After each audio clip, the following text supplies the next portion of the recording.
He's been here for going on 40 years. He's a minister now at New Life Church. And Eli, look, when we landed here, we drove through and said, man, looks like a normal city, looks pretty safe, and people seem to give that impression, but looks can be deceiving is what you've told me.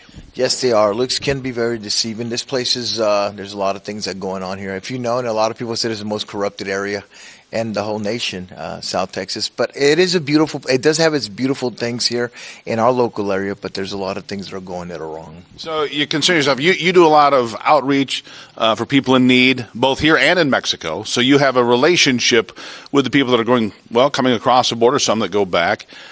But your big concern is the same concern that a lot of us have, and that's illegal activity of the cartels. Absolutely. We believe in the rule of law. I think that's biblical. I think that's what God requires.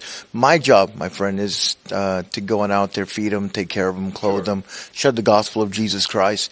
But we still believe in the rule of law, and I think that's important because you see them all over the streets. Our children can be vulnerable. Our ladies can be vulnerable. We're very careful here because this is the main road right here, and we have to buy more security, rent out more security to protect our families that attend this church. So the border being open then, bad policies are affecting people. It's a humanitarian crisis for the people that are coming from the Darien Gap all the way north, Absolutely. For the people that are here, for the people that get shipped to Chicago or New York. It's a disaster for a lot of them, isn't it? It is a disaster, and the thing about it is when there's no control on the border, it's going to be a disaster, and we're seeing it here. We have a lot of people that work in Border Patrol. They work with the National Army, and there's a lot of things, questions, concerns, and everybody seems to feel the same way. It doesn't matter what party you're at. I think even the Democrat Party is starting to feel very uncomfortable, especially in this area because, the borders are wide open. You don't know who's coming in and what kind of danger. I think we just found out that through all the sheriffs that the FBI, DOG said it's not when a terrorist attack will happen. Not if it's going to happen, it's when it's going to happen. Yeah, so, this part of Texas, been very blue, very Democratic for a very long time, but I've talked to a number of people here over the last day or two. It's changing because people are like, look, it's gone too far. Yeah, it has. I think it's been changing the last 5 years.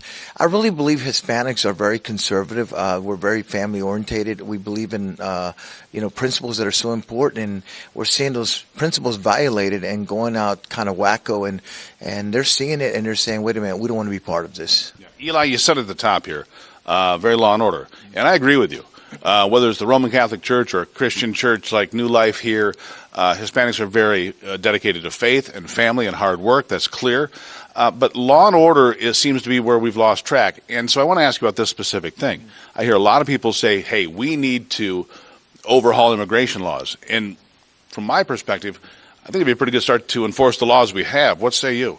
I think so. I think there's such a disorder right now. And not only that, you're affecting families here that want to make an income and they want to be able to survive. And, there's a lot of things doing behind the back walls that no one's knows what's going on. And we got to take care of the people that work hard, pay taxes here. And we should have those laws. Those laws are important. I think every nation has borders. And the Bible says that God establishes the borders of every nation. So if God establishes them, we should establish them too. So, in borders and guidelines for people, you have to follow the laws of man and the laws of God as well, right? So, let me ask you, how do we step forward? I can't fault a 10-year-old that shows up here illegally, but on the same token, I can't just continue to leave the border wide open. We were just out at the border wall. There's a few hundred yards, and then it's wide open, then a few hundred yards. There's no point in having a wall if it's open every 50 yards. Right. It is. It's very difficult, but I just want to make sure your people that are listening is that we do have a heart to help people. Sure. They're out here. They came out here for a better life, and we're trying to help them. But I do totally agree with you, Steve. There's got to be laws in the land, and that border should be secure. There's a lot of people that are crossing over, gangsters. You don't know what's crossing over that could affect America, and it can affect not only our families but our children. Well, in this country, in 2024, somewhere around 125,000 people will die because of fentanyl poisoning. That in and of itself should be reason enough to close the border, shouldn't it? Yes, but let me just shock you. I don't even think you know this. Just recently, a video came out in Brownsville, Texas. Okay. and it's right by the students. This is true. I saw the video about 2-3 days ago where they're by a school, a high school, and there's walls really close, and they're throwing big cases of drugs over the wall right in front of our kids. In Brownsville, Texas. And they open the door, they open the back, and they throw them. This is real stuff that's going on. When you have leadership that's corrupt or doesn't know how to run the border, everyone's going to be affected by it. This actually did happen, and they're two big bundles, and you could see it. These kids are videoing it, and there's kids with backpack going to school.